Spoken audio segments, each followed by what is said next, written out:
சட்டமன்றத்துல விஜய் அவர்கள் அந்த டாஸ்மாக் ஃபண்டு அப்படின்ற ஒரு விஷயத்த பேசிட்டு இருக்கும் பொழுது திமுக அந்த அளவுக்கு பயங்கரமா கொந்தளிச்சாங்க. சோ உதயநிதி அவர்கள் எழுந்து போனதெல்லாம் நம்ம பார்த்துட்டு இருந்தோம். அந்த ஒரு விஷயத்துக்காக திமுக ஏன் இவ்வளவு கொந்தளிக்கிறாங்க அப்படின்னு நினைக்கிறீங்க? என்ன பண்ண, உண்மைகள் சில நேரம் கசக்கத்தான் செய்யும். அது ஏற்றுக்கவும் முடியாது. பண்ண கொஞ்சம் நெஞ்சம் அயோக்கியம் பண்ணிருந்தா பரவாயில்ல, பண்ணது புறாவுமே அயோக்கியம் பண்ணல, அது ஏற்றுக்க முடியாதுல்ல.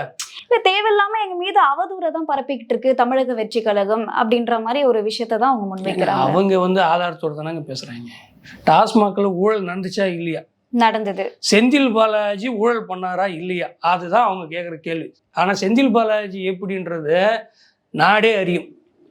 அவர் எதெல்லாம் கையாள்வார், எவ்வளோ ராஜதந்திரி, எந்த அளவுக்கு அரசியல் எந்த மாதிரியான ஆளுன்றது தமிழ்நாட்டுக்கே தெரியும். பண்ணது சொன்னால் தான் தாங்க குற்றமுட்ட நெஞ்சுக்கு குறுன்னு மாதிரி இவங்களுக்கு உண்மையை பேசினா இவங்களுக்கு ஆகுறதில்ல.